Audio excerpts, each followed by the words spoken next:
violent content. Parental discretion is advised.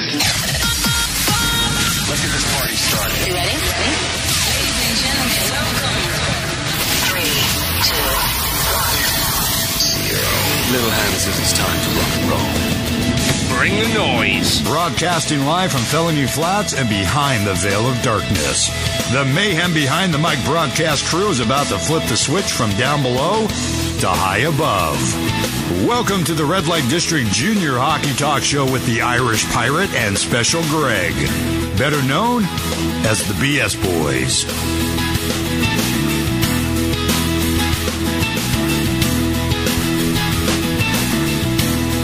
Yes, hello and welcome to Felony Flats. The Red Light District Junior Hockey Talk Show is on the air. We are the BS Boys, the original mayhem behind the mic broadcast crew.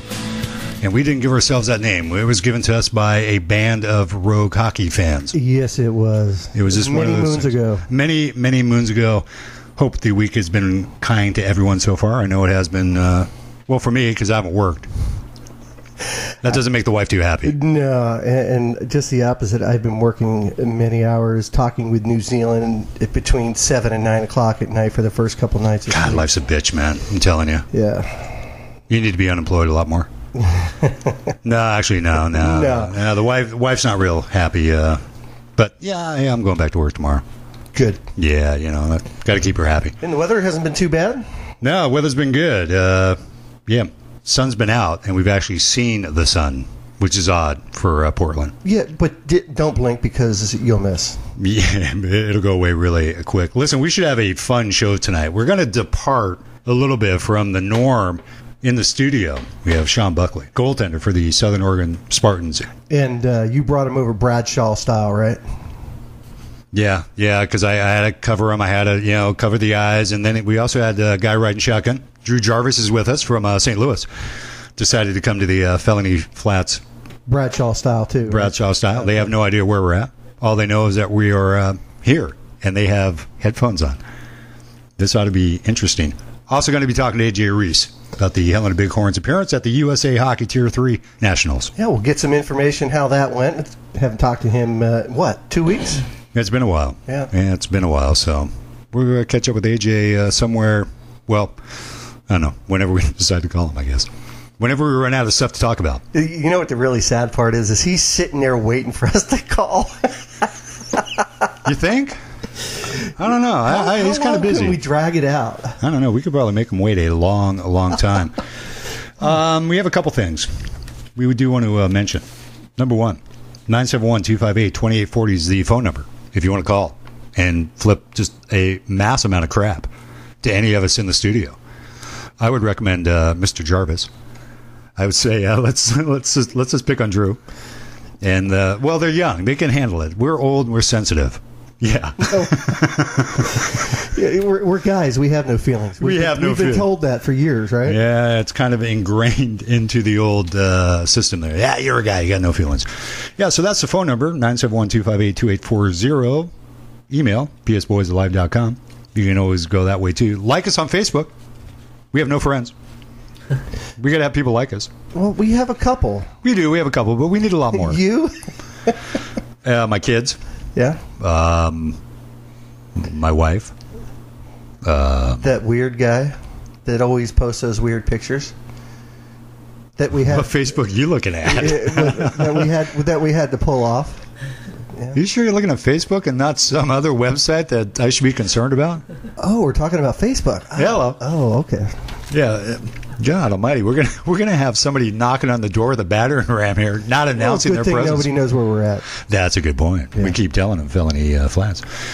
Yeah. So like us on Facebook because I'm tired of liking myself. I keep making all these fake accounts and liking us. So makes it look like we got numbers. Inflate the numbers, baby. We got to inflate the numbers. Anything else we need to discuss before we get to the guest in the studio? Sure. There's some other news we can talk about if beforehand, or we can wait. Do it now, man. Let's do it now. Yeah, fire. Idaho Steelheads announced today. Dick Dorfman sent out a press release that head coach John Oliver has decided to take another position and leave.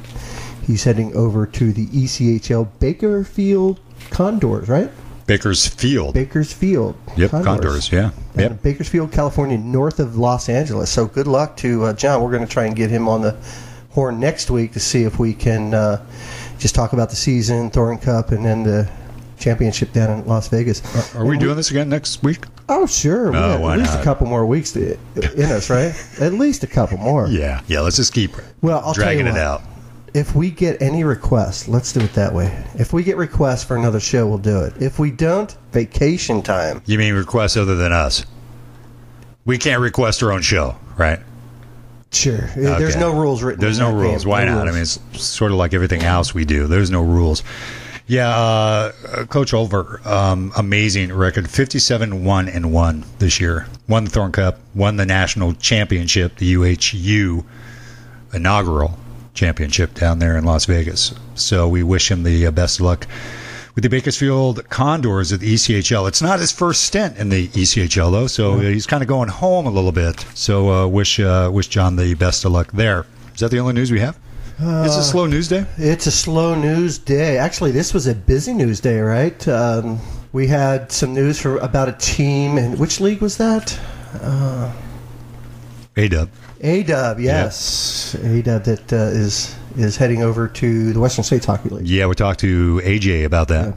Yep, we have the Missoula Maulers leaving the American West Hockey League, moving over to the Western States Hockey League. So maybe you can fill us in on kind of stuff going on there. That just seems a lot of driving. That's out in the middle of nowhere. Missoula? Missoula. You've got a couple teams out here. I mean, you go back to the NORPAC where they had the teams in Montana, northeastern Washington, Idaho, the teams over here on this side, the West Coast. That's going to be a lot of driving for them. Yeah, The good teams thing getting is out there. we're not doing it. We're not doing it. No, we're just watching them do it. That's always a good thing. Just watching from Fast Hockey. Yeah. Yeah. All right, so that's the news. Missoula's leaving the American West, going to the Western States Hockey League. We will get more on that possibly from AJ, and as the summer goes on, I'm sure there will be other announcements. In the studio now, Studio BS, we got Sean Buckley. How you guys doing? Good, brother. How are you? Good to be home.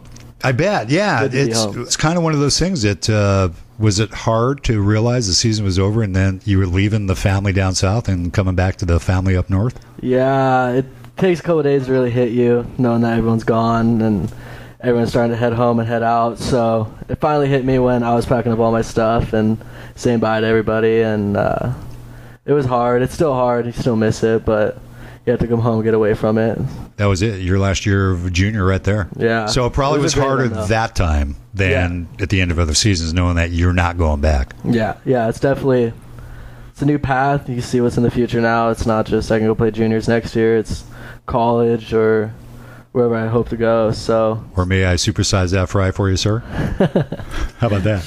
no, I don't like that. No, you don't like that? That's not an I don't option. see myself doing that. So you know what that means, right? Yeah, I'm not working at a fast food place. Well, you never say never, Sean. You never say Never never. know. Sometimes those things have to happen. Hey, you know what? A paycheck from a fast food place is the same as a paycheck from, The company I work at. yeah. It all spends the same. The difference is I have to pay for my lunch. And stop asking your dad for money.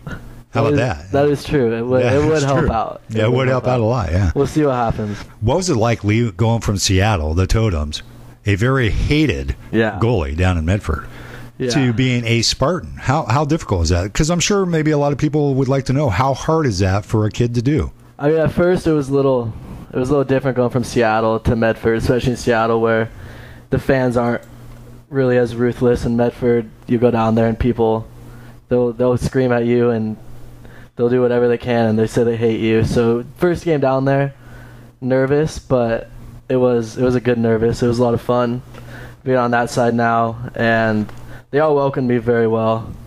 I mean, there's still a couple people out there that still wondering why I was there, but after a while they finally got over it, and it was probably one of the best fan base that I've ever played in front of.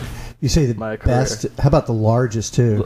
Crazy. Yeah. Crazy, just loud, small rink, crazy fans, beer, just all, it's a lot of fun. It definitely gets the adrenaline going, that is for sure. Yeah, I mean, it had to be, a huge change going from playing in games that had maybe 50 people to Maybe. 500 to 700 a night. Yeah, every night. Friday night, Saturday night's always the big night. Friday night it's still packed, but Saturday night is when it's really standing room only, and everyone's just going nuts. And it was a great experience. It was a lot of fun. It was a lot of fun to watch. My last year, it was cool being in a small town where people know you, and the games were fun. I mean, every game was the most fun I've had. So overall, it was a great experience. It's good and bad when the people in town know you, right? If you make it bad, Yeah, I hope that's exactly. I ended where I up was on going. everyone's good Yeah. side. I'm sure you did. I hope so. Not a bad season. No. Probably, I mean, if you could look back and say, what was probably one of the best things of the season that you will always remember, what would that be? Beating Ogden in the third game, 7-0. Just no one wanted the season to end. It was do or die. We didn't know how people were going to come out. We sat one of our star forwards, so everyone kind of had to get together as a group, and everyone did a great job. I'm kind of surprised you didn't say beating Seattle like And 11 out of 12 times. That definitely was. It was hard playing against my old team. I mean, still have so much respect for their coaching staff, and still know a few guys on the team. So, but when you're on the ice, it's on the ice. I wanted to win. I didn't want to lose to them. And not only beating them, but beating them in overtime and then a shootout. Yeah. No more than one shootout. Yeah, multiple. I think I counted up, we're 5-0 in shootouts, which for a hockey team to have to go that many times into a shootout, and I think you guys went like 6 shootouts last year. A lot. You really don't want a team to have to go to 6 shootouts in a year. No. But you were responsible for 5 of them. I thought that might be a kind of a highlight also. Yeah, that was. I mean, I've always loved the pressure. I guess that's why being a goalie, you have a lot of pressure in shootouts. Kind of just everything's on the line, and it was fun going against my fellow goalie partner Fink a lot. It's kind of one of those things where in practice on Seattle, we'd always just have competitions, so it's kind of cool just going head to head in a game situation, and it was a lot. It was a lot of fun. Shootouts were definitely most I've had.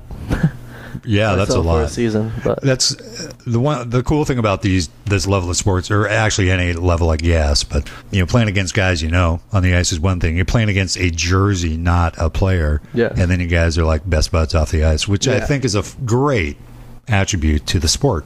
Yeah, we saw a lot of that out in McCall when we were out there too. Well, and we'll get to that real quick as to how that sort of that athlete respect actually definitely falls across. You actually appeared in 35 games, went 21-12-1, second most in the league in the entire Western States Hockey League this year. One shutout, 3.17 goal against, a 906 save percent average.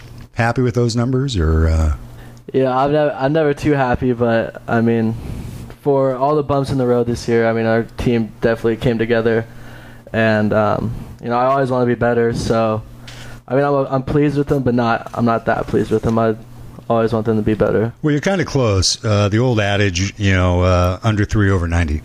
That's sort of the goal. Just a little over 3, 3.17, not bad. A little over 90, not bad again.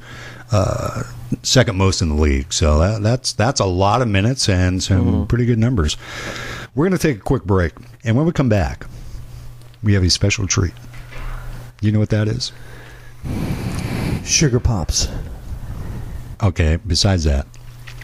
Yes, I do. We're going to have Sean Buckley do Kamikaze Karaoke. And for those of you that don't know what Kamikaze Karaoke is, it's someone singing with zero music. We can't hear the music. All we do is hear him sing. He hears the music. We don't. So this is going to be sort of a new entry into the... Are you going to videotape this as well? No, I'm not going to videotape this. So we're going to be right back with you here at the Red Lake District Junior Hockey Talk Show with Sean Buckley doing karaoke. Def Leppard! Artificially flavored with imitation talent, here they are once again, the BS Boys. Oh yeah, we're back. Getting everything all set for the Kamikaze Karaoke. Kamikaze. You'll find out why it's called You're going to find out real quick. It's like sing without a clue. That's going to be kind of interesting. Before we do that, moving on to the kamikaze aspect of it, what we talked about this a little bit during the break. How much of a disruption was it for the team to go through 3 coaches in one season? You started with Stanaway left, Grimaldi came in, Grimaldi left, then Casey Cutler, and Jeff Salzburn Sr. came in to coach. How was that? At first, it was after Stanaway left, when Coach Grimaldi got there. I mean, everyone was pretty shook up. That trade definitely didn't. That was a big help. trade. Yeah, 14 players. It was a lot of players. It was like going back almost to half a new team, pretty much. I mean, but I thought overall everyone came together as a group really well after all that.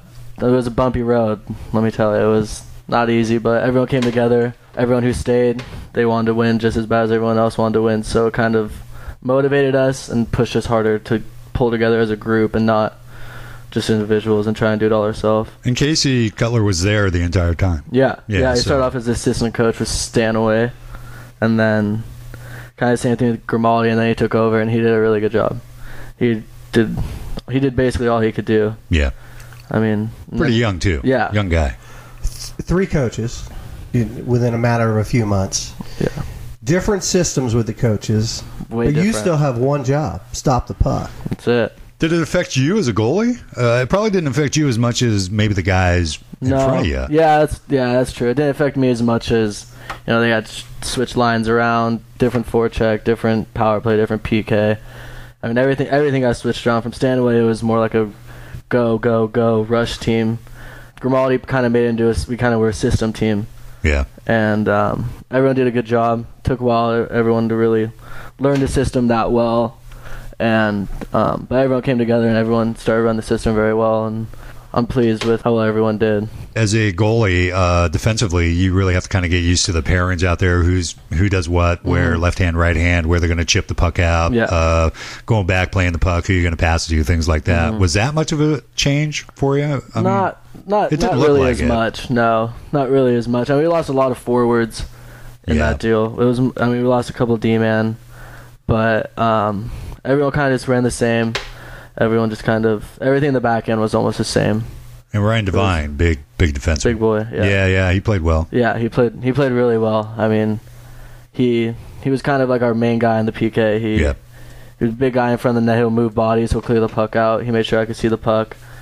He was definitely a key component back there. We talked to him in McCall. Yeah, he gave me a nickname. Yeah. What was that? Hextall. Yeah. His favorite team's the Flyers, so it doesn't surprise me. I'm not really sure. Of course, it came from a defenseman, so I don't know where he got the Hextall thing from. Do you see it? Do you see Hextall here? Not quite. I don't either. Maybe if I had a mask, the goalie mask on. Maybe it's your eyes, but... Well, Hextall's like 6'3". I'm 6. He's lean. I used to be. Okay. Used to want to be. I look in the mirror when I stand sideways. I'm down 14 pounds. Nice. Really? Yeah. Very nice. Yeah. Very nice. Got about 20 more to go. By the way, Greg. How you doing that? Just not eating? Starving? It's called. What do we want for dinner tonight? Glass of water. I don't want to make any dishes dirty because we'll have to clean up after myself. Let's go out. That's what I say. I don't even want to go out at that point. I went out last night. I took the wife out. Nice. And it was just us. And I chowed down, I believe, 5 raspberry lemonades prior to dinner and felt sick. I mean, I had like sugar comatose going on. I was going to say, that's couldn't even eat my dinner. Oh, it was stupid. I wasted a perfectly good steak and broccoli and fries, and it was bad. Especially after all those nights of the dinner we had in McCall. Well, it wouldn't have felt so bad if she bought it, but I was the one paying. So I wasted my own money. What the hell's up with that? I don't like that. Well... Okay, it's time to embarrass. Yeah, it's time to move on. Move on. It's time to embarrass. So here's the way this works, folks. Okay. First time we've ever done it, but we thought we'd try. Kamikaze Karaoke. Basically, what happens is we won't hear the music. We won't hear anything. We will just hear Sean Buckley singing to the music. And we're not going to be muted. And we're not, maybe we should. I don't know. Maybe we should. Looks like the song of choice. Rodney Atkins, Farmer's Daughter, will probably never ever be sung like this ever again. But this is the choice of songs by Sean Buckley. Big old country fan. Yeehaw. Yeah, so when you're ready to go, man, just go ahead and cue that song up and rip into it. And we're just going to sit here and... 1 second here. I don't know what we're going to do. I do. Yeah, me too. All right, here we go. 1, 2, 1, 2, 3, 4. You can't hear the song. He can. He's can. Bopping. So He's bopping, man. It's rolling. Here we go. Strap in and hold on tight, folks. This is like a plane about to crash. So I heard you needed some help on the farm. Somebody with a truck and 2 strong arms, not scared of dirt and willing to work till the sun goes down. So I pulled up and said, I'm your man. I can start right now. And we shook hands. He said, the fence needs fixing, the peaches need picking, and the cows need bringing round. Oh my God. I was hauling hay, I was feeding the hogs, and that summer sun had me sweating like a dog. So I cooled off in the creek. It was back to work, and that dad comes heat. I was cussing out loud, thinking about quitting. Looking back now, I'm sure glad I didn't. It's just when I thought it couldn't get no hotter, I caught a glimpse of the farmer's daughter. Yeah, man. Here we go. Tear it up, brother. Tear it up. So he's just getting home from Panama City. She was all tanned up and my kind of pretty. When her eyes met mine, I was thinking it out. I sure love my job.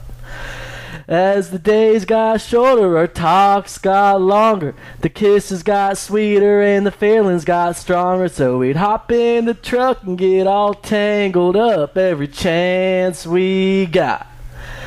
And I were down by the river all night long. When the sun came up, I was sneaking her home and grabbing my butt to work.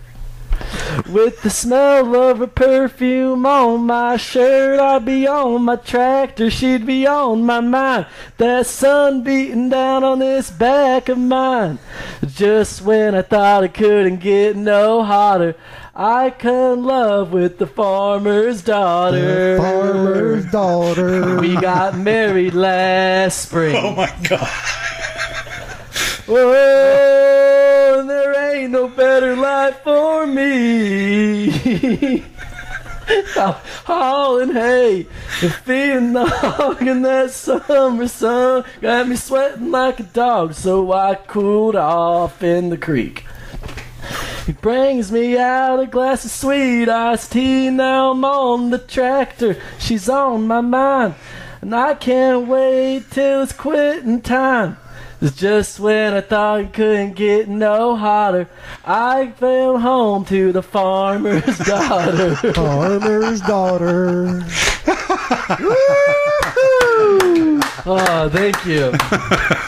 Thank you. Thank you. I'll tell you, one of the best parts of that was watching Drew sing while Sean was singing. It's like he's singing and watching him lip sync to it. It motivated me. Wow, man. Wasn't the only one. That was crazy.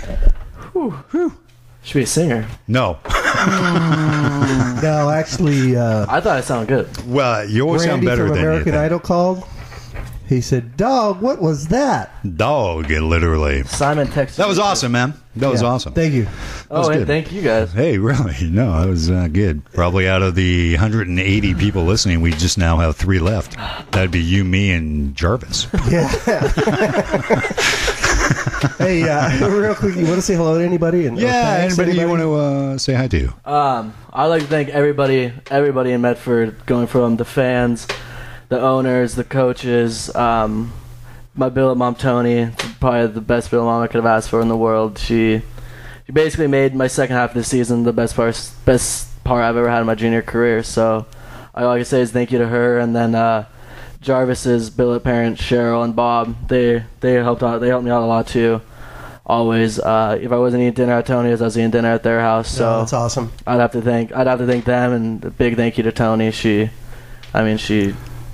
made it the best possible living situation anyone could ask for. Well, it sounded like it. It sounded like you were having a happy time. Yeah. And it's so important. Billet families make that off-ice experience more absolutely just memorable. Yeah, being away from home, friends, and a familiar surroundings. She definitely made me feel like I was at home. And cooked dinner every night. Always had food in the house. Either if she wasn't home, she had work, then she'd make food for us, and it was just comfy. It was a comfy house to be in. It was laid back. It was just real nice. quick. Dinner every night. Every night. Okay, I need that address. I know where I'm going for dinner from now on. Believe me, she's a good cook too. You're going to Medford for dinner? If it's cooked, yeah. Yeah. All right, folks, we're going to take a quick break. Got to give our ears a break after that earth-shattering experience of Kamikaze Karaoke. Going to go ahead and get AJ Reis on the line. Back with you in just a bit. Here we go. CCR.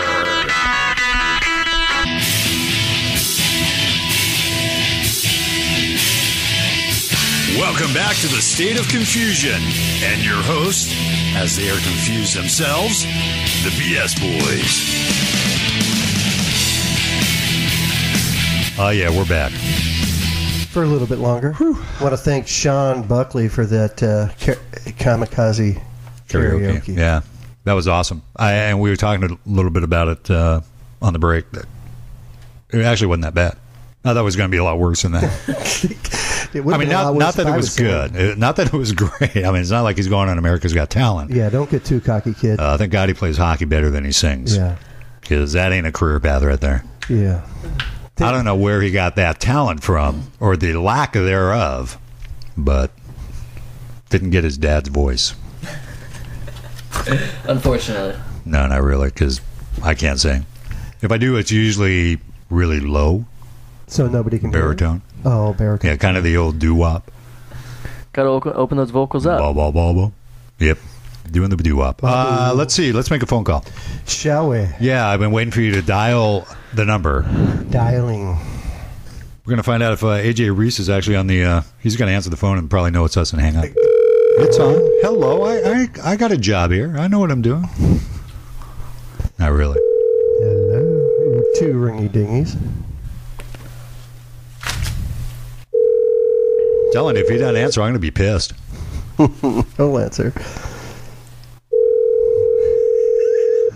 Hey, Greg, why don't you call him between breaks? No, let's call him live. Hey, he said he'd be ready. Debbie, I can't get to the phone right now. Oh, Please my leave a message. God. Are you kidding me? Thanks. You called the wrong number, didn't you? No. You called the wrong number. You're making prank phone calls on the air. No, it works so well in practice, too. It just works so much better when we practice this. Yeah. Let's see. 206. Prank phone calls on the air. Yeah, that was a wrong number. Oh. Yeah. Okay. Hello. Yeah. 206. Don't say it out loud. Don't say it out loud. Oh, my God. Let's try this number. Yeah, you think? Craig. Thank God none of us make a living in radio. I've been fired from every station I've ever worked at. Really?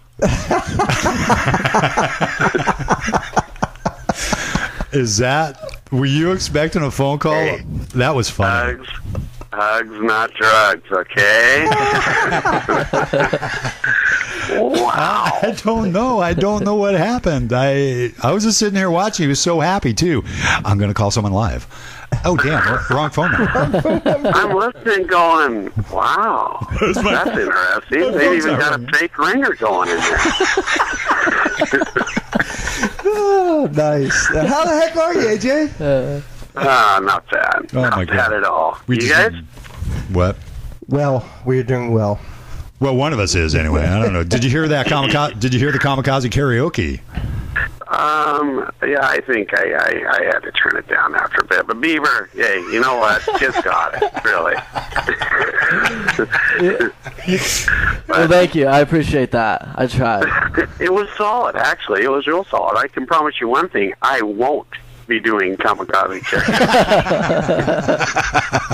I don't know. It was solid, all right. It was solid. It was good. Yeah, it was fun, huh? I had a good time. Well, you know, when they're young and dumb, it's really easy to convince them of anything. Here, Well, yeah, sing. I mean, he's not too far away from old and drunk, so. No, that's true. And he'll do it again. Yes. See, junior hockey's over. Now it's big boy stuff. Hey, I'm singing Kamikaze Karaoke now. Oh, there you go. Sober, no less. That's even more of an excuse. What's going on, my friend? You got all kinds of stuff happening. You guys were back at Nationals, back at Rochester. We were. Fill us in, Had a good run. The boys played well, and shot our best bullet. That's for sure. It's can't walk away hanging our head on that. And which whether you make it into the crossover or not, or I think so long as the team goes back and plays their best, they need to be happy and walk away. And I think most were. A couple weren't, but most were. What was the best game you guys played back there? In your mind, what was the best game out of all four? The best North-South game was the first night out against New Jersey, but tactically was the game against North Iowa, without a doubt. You guys had listed 66 shots on New Jersey to their 28. Realistic? Was that legitimate? Absolutely. Because you guys were peppering that kid. We watched it. Oh, he was awesome. He was awesome. He was awesome. I mean, he was pulling them out left and right, and I mean, we were just attacking, and it was fun. It was a fun game, and all we watched were engaged. It's one of those where you go in the locker room in those games in between periods, and all you can say is stay the course. If we just keep doing what we're doing, it will go in. It will go in, and I don't think we ever had any doubts, in the room as far as that goes, but you just never know. It's you're one bounce away, and it's kind of funny when you look at that stuff. But I'll bounce ahead a little bit here, but we get through day two, and we're 2-0, and Atlanta and New Jersey still have to play. And I look at Cunningham and our head coach, and I go, okay, so you want the good news or the bad news? And he's like, what? I said, okay, well, I don't have any good news, but here's the bad news. What a tease. I said, because they give that frickin' point away for the tie for going to OT, I said, if New Jersey wins tonight, I said, we have to go out and beat Atlanta tomorrow, no matter what. There's no night, good night of sleep, and whatever happens tomorrow happens. And that's reality. New Jersey could have had 5 points, and Atlanta could have been sitting at 4, going winner goes and loser goes home to a team that you'd completely outplayed. But that's how it works in this type of setup. Well, 66 shots in game 1. Then you guys come out and played the Bach Blazers. 73 shots in game 2 to 11. Mm-hmm. Holy criminy! Yeah, got 150 shots in 2 games. We had that kind of team. I mean, we were pretty happy with that, and I mean, you look at the shot counts that we had all year, even the stupid ones that we know weren't true. Yeah. We generated a lot of shots, and that's we were much stronger up front than on the back end, and so this year, as the season went on, we definitely just developed into at times the best defense is going to be just keep the puck, put pucks behind them, and put pucks behind their D, make them go to work, and keep the puck down low, and that's what we did, and we were able to generate a lot of shots.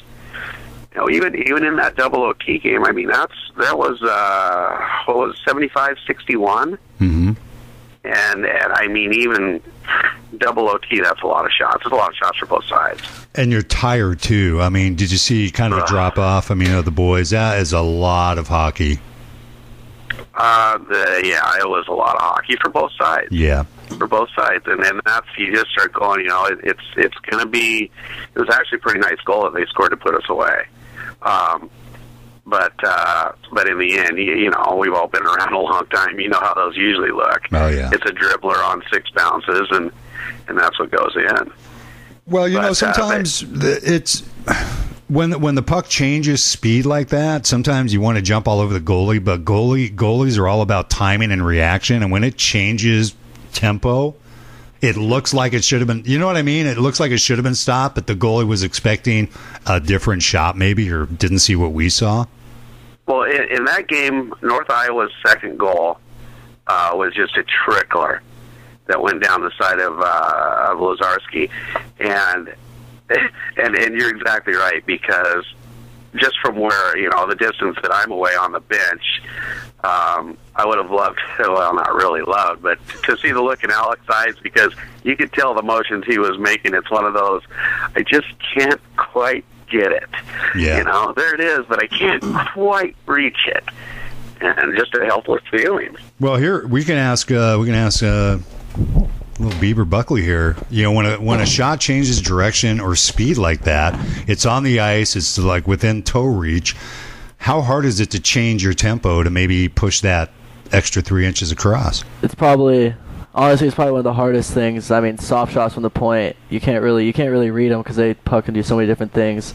So it's probably one of the worst feelings, to be completely honest. And if you're looking at the puck going, you're going, why aren't I getting there? Why can't I get it? Yeah. You can't really do anything, and it's just... It's tough. A helpless feeling, yeah. Your stomach kind of drops. You can't get it.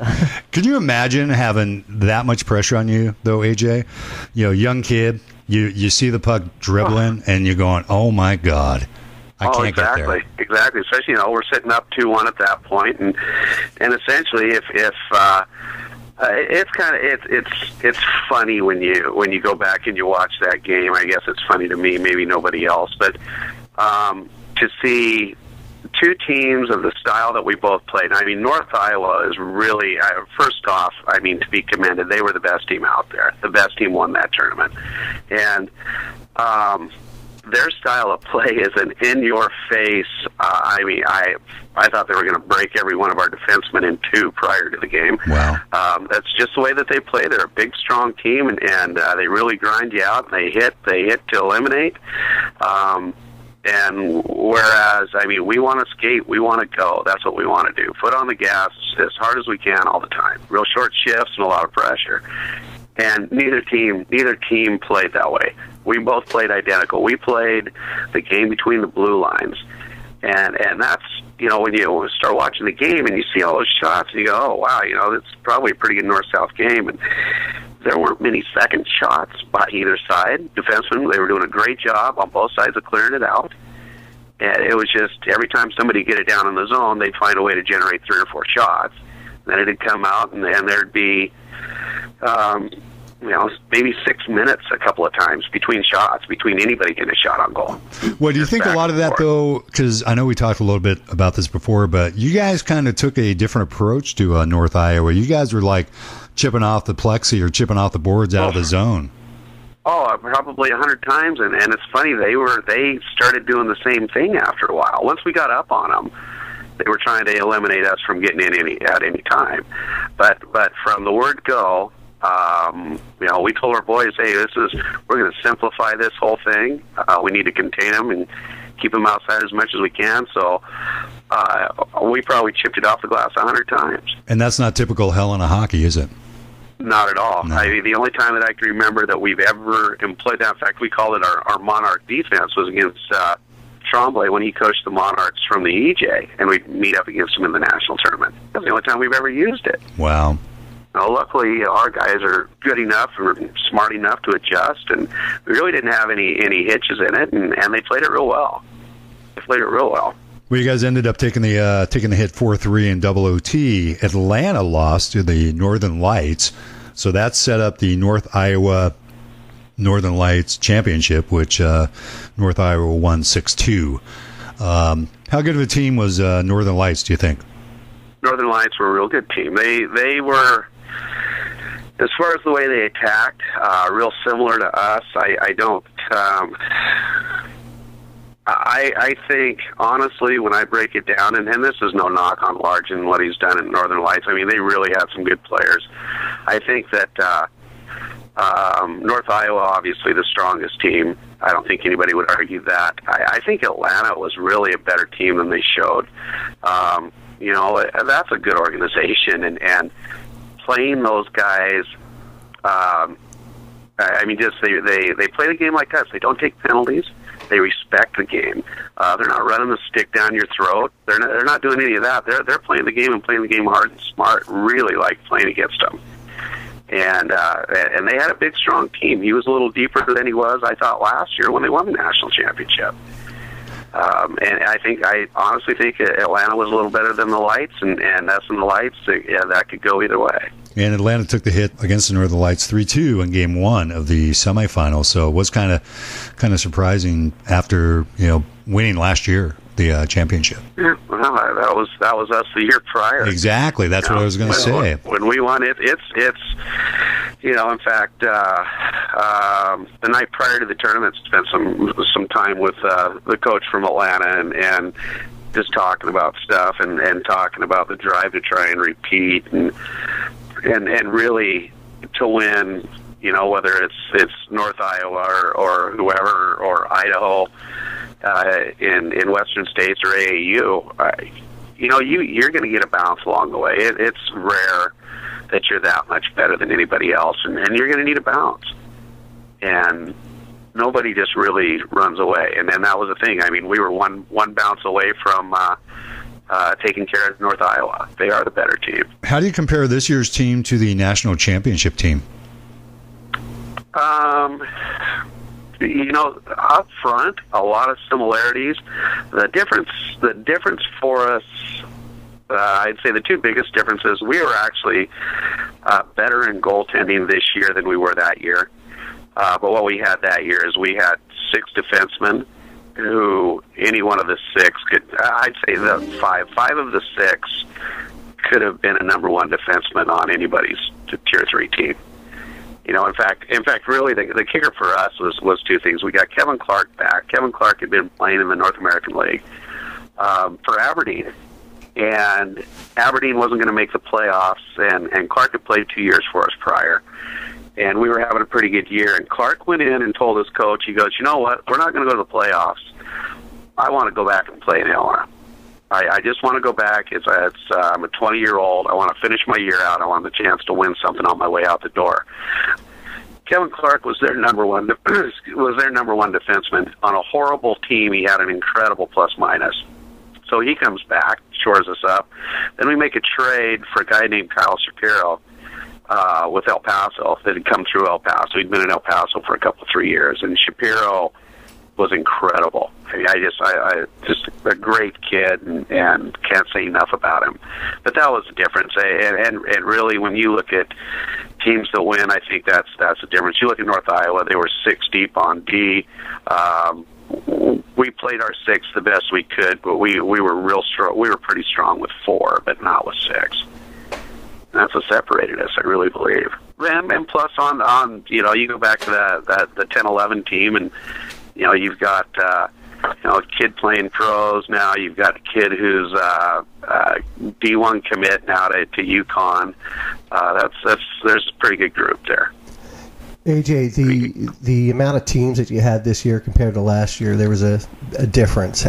How did you like the format this year compared to the last year? Much better. Much better. The only teams that were there were the teams that belonged to be there. Well, that's kind of new and it's the way to do it. I mean, 8 teams, all 8 were the league champions from their leagues, and I think that's the way it should be. I don't think you should send 12 teams and 3 teams from one league. I think it's asinine. So I thought it was great, yeah. And they played 4 games a day at the rec center at the big venue there, which I think is great. The tournament was actually put on better. I've been fortunate.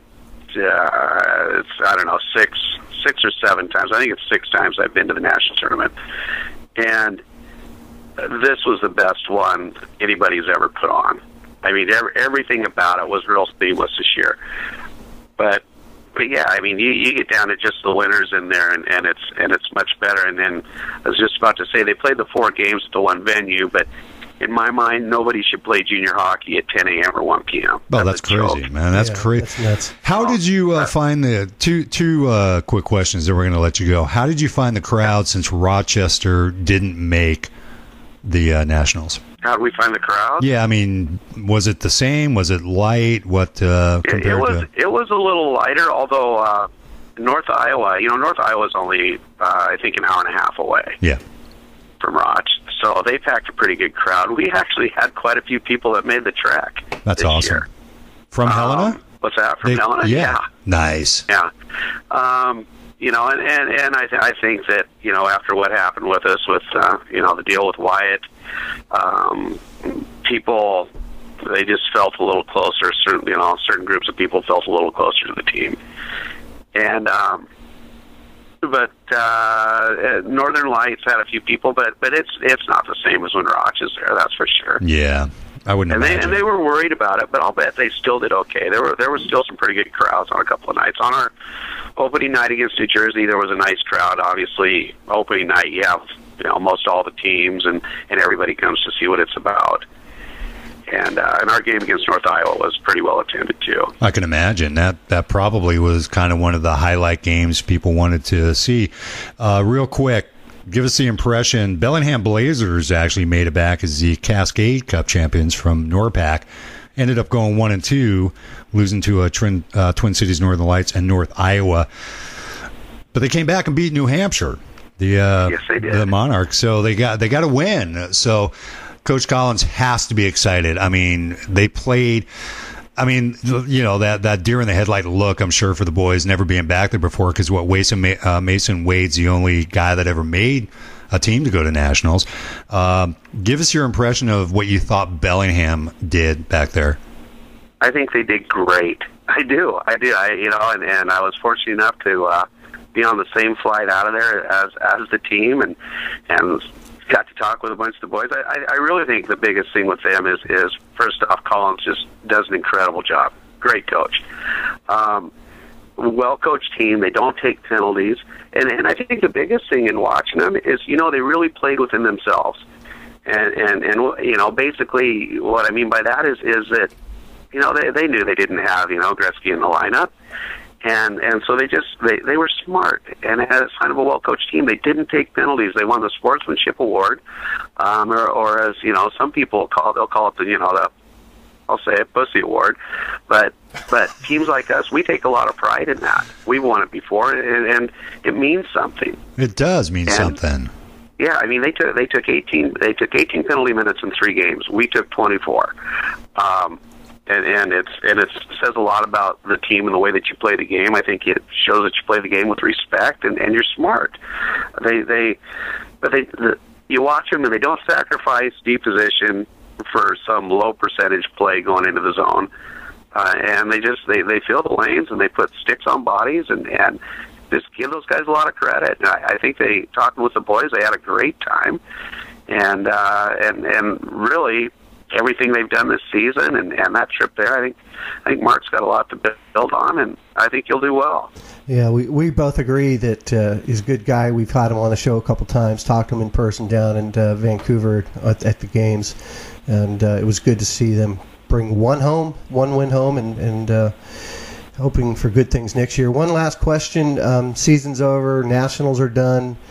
You're probably taking a week or so off from hockey just to relax and collect your thoughts and probably pay attention to your business. What's coming up for hockey for you the next couple months? God,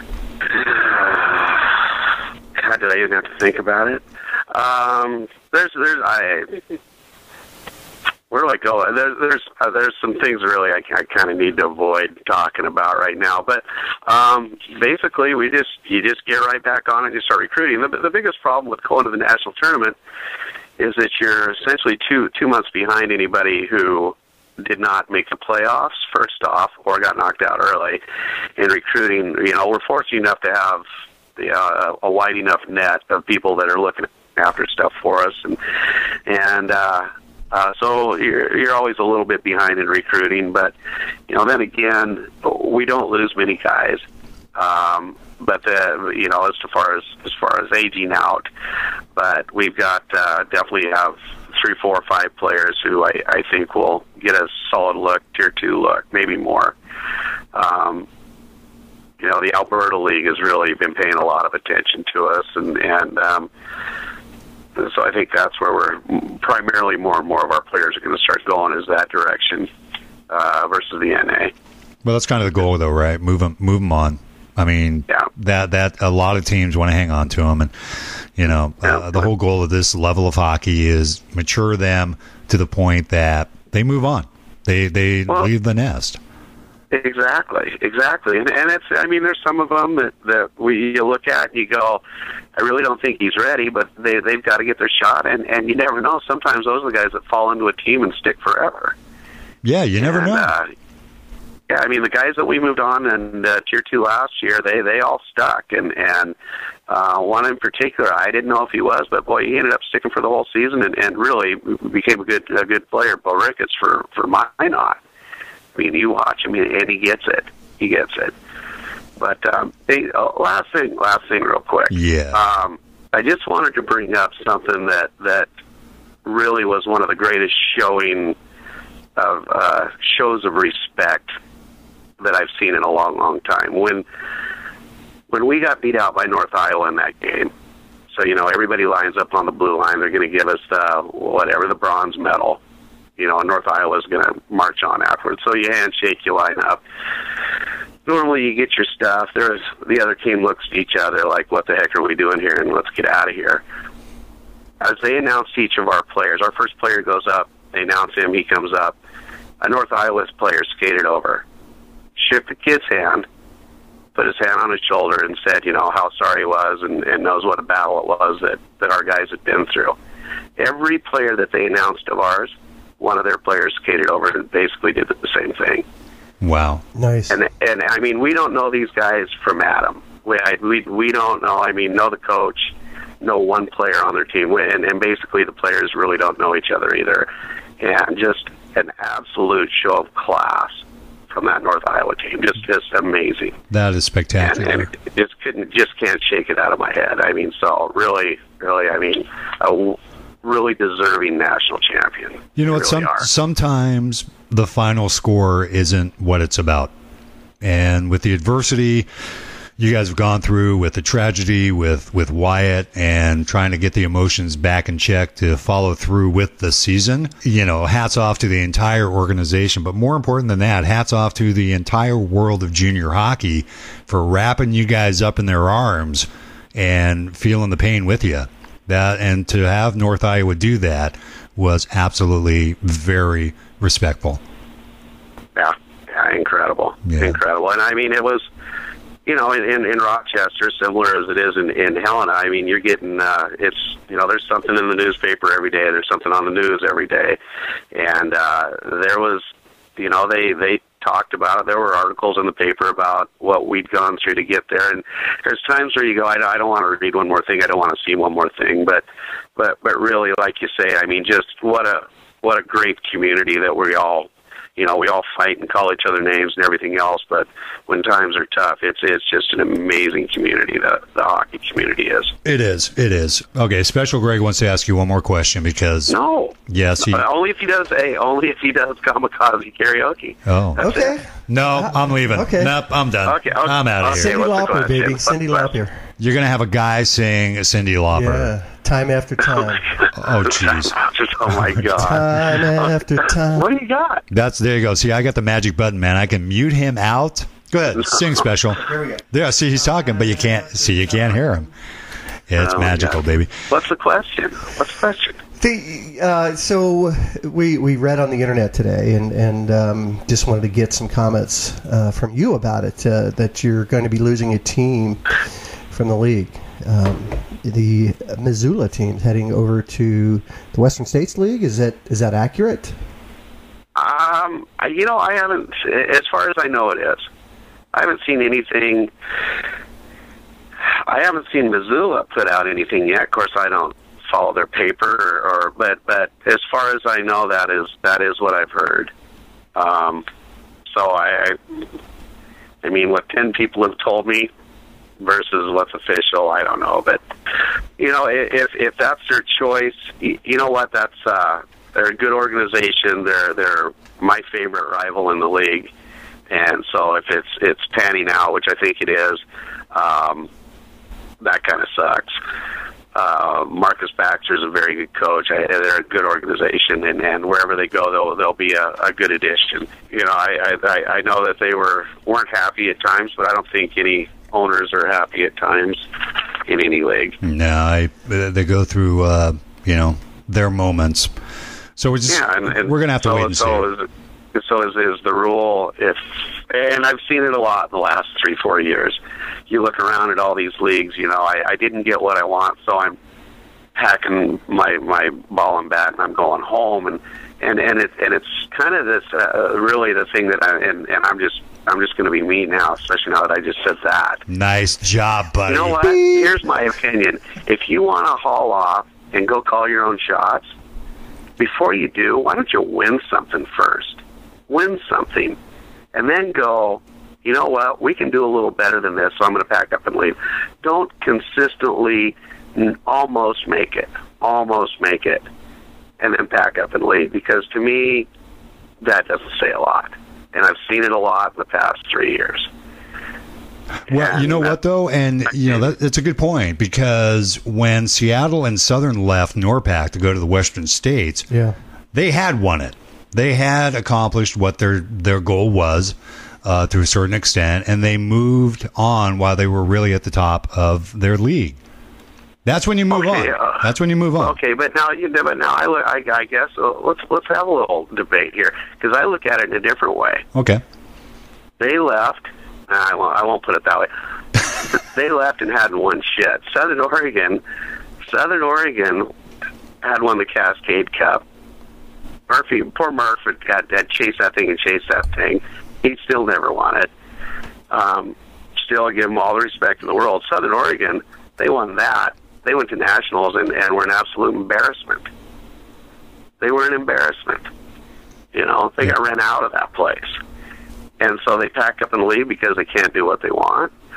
I don't necessarily agree. Yeah, no, I see your point. Within their own league, now, if you only look at it within your own league, and I guess it's because I look at it, I've been spoiled. We've been fortunate. We've had a lot of success. We've got a hell of a coach. Therefore, we've been fortunate.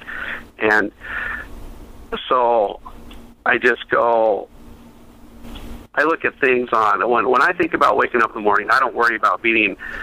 My focus isn't on Missoula, isn't on Yellowstone, isn't on Gillette, Billings, whoever.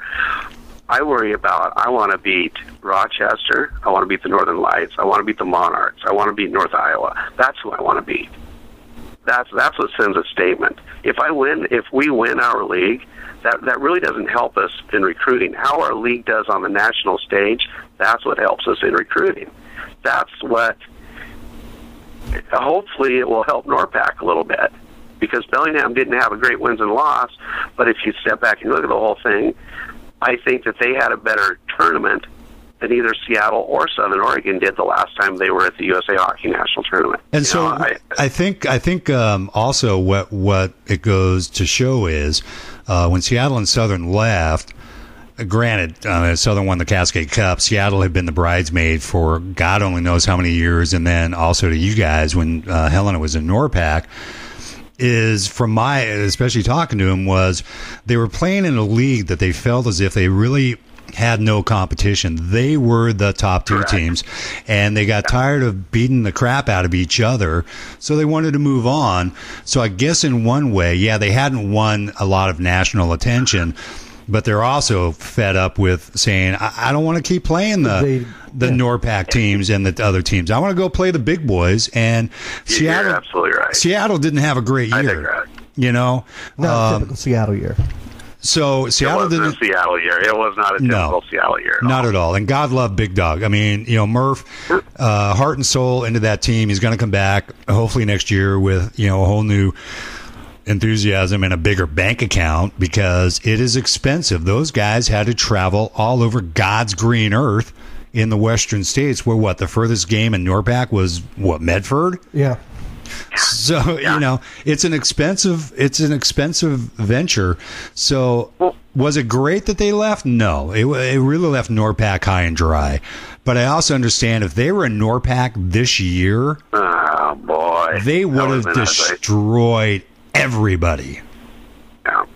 And go ahead. I was going to say, after watching these, especially watching the Southern games, and I didn't really get a chance to see Seattle play live, but I did get a couple times to see Southern. And the step up, the level of competition, the speed, and everything else, I was mighty impressed. Absolutely. I don't care about the record. I was impressed that they hung the first year out, and now they know what it's going to take to really compete at that level. It's kind of like the newbies going to nationals. They don't realize how fast that game is. And for Bellingham to make a win, because I don't remember Seattle getting wins in recent history at nationals. I don't remember. Well, Southern didn't. Nope. So, Bellingham did what these other two teams couldn't. But it's not the same. Did someone just do something over there?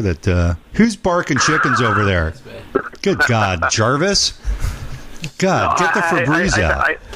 I think. I mean, you're right. I mean, we're talking about two things and two different things in a sense. Yeah. But you're exactly right in the point that you make. And okay, I'm going to shift gears real quick and then I'll get off because I know I'll drag this out forever. This is just, if you look around from Michigan west, don't you kind of start to see this thing shaping up as, I don't know, are you either going to be in the Western States or are you going to be in the NA3? Yeah. And I'm not a fan of it, but I think that's probably the way it needs to go. I see it coming. For some stupid reason. Yep, I see it coming. And it might be the best for everybody involved. But the good and the bad part is that it's going to be like tier 2. You're going to have those type of top pocketbooks to survive at one point. God, that'll be the demise of it. AJ, always a pleasure, man. And we'll be talking real soon, and we'll be catching up on everything going on because I'm sure there's going to be changes a coming. And boy. We'll be talking all about that stuff. So, as always, we appreciate the time, brother. Yeah, thank you very much. All right, hey, thanks for having me on. I appreciate it. It's been a great year, guys, and I really appreciate it. Thank you. You guys did a phenomenal job with adversity, and both Greg and I just want to pay tribute. You guys. Hats off to you for carrying on and making a good showing and representing the American West Hockey League very well back there at Nationals. Thank you. It's just a good group of kids. It's honestly the biggest worry that I've had for them all along is you get back and they disperse. That's when really the reality of the thing sets in on them. Yeah. Once they don't have each other.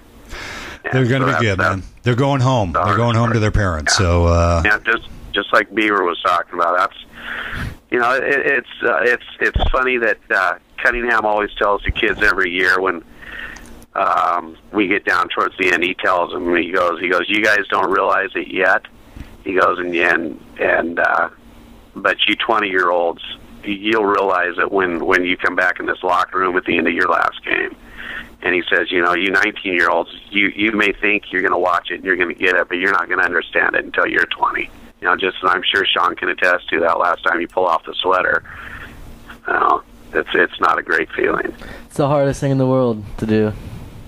No, and especially as an overage, it's not going back on. So no. But maybe in the Western States, you never know. Nah, it's not going to happen. Not going to happen. You never know. Yeah, it's true. You might know something. If there's no players available because there's 519 Tier 3 teams, someone's got to give. Does that mean I can put the pads back on and have one more crack at going pro? Oh, I'm happy. Absolutely. Happy. We're going to allow 18 imports, and it's 36 and under. So long as you can pay, you can pull on the sweater. I like it. Yeah.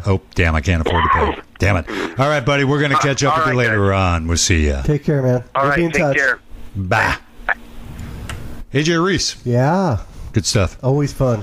Real quick, we are way over our time limit. But you had to ask that last question, didn't you? Well, I asked one last question. You asked Where three do you think the rest of it was going to go? 2 more questions. Do you not remember who we're talking to? Always fun to talk to AJ. Yes, it is. Real quick, we are going to wrap up with the what happened down at the Thorn Cup. Idaho ended up sweeping through the playoffs, perfect 8-0. 8-0. Pretty damn impressive. And an impressive showing for the Western States League down there, too, with both Western States team, again, showing up the finals for nationals. Idaho won the Thorn Cup, third year in a row. Only been in the league 4, so I'd call that kind of a dynasty. Yeah. Down in Vegas, down at United Hockey Union National Championship, which is the AAU version of the USA Tier 3 Hockey Championships. Idaho went 5-0. These guys were on a roll, ended up winning the national championship, first time out. And they went 28 games in a row without a loss. They had an amazing win streak going on. Now, there were other teams, obviously, there from the NSHL and the MWJHL, which is Midwest Junior Hockey League, and the Northern States Hockey League. Heartland Hounds, 47-0-1. Unreal. Before going to Vegas. Ended up losing. Idaho pretty much took care of Heartland Hounds. Tennyson Chevrolet, 36-9-1-2 as well. These were good teams. These weren't slacker teams. Yeah. These were incredible teams. The Lake George Fighting Spirit, 37-4-1.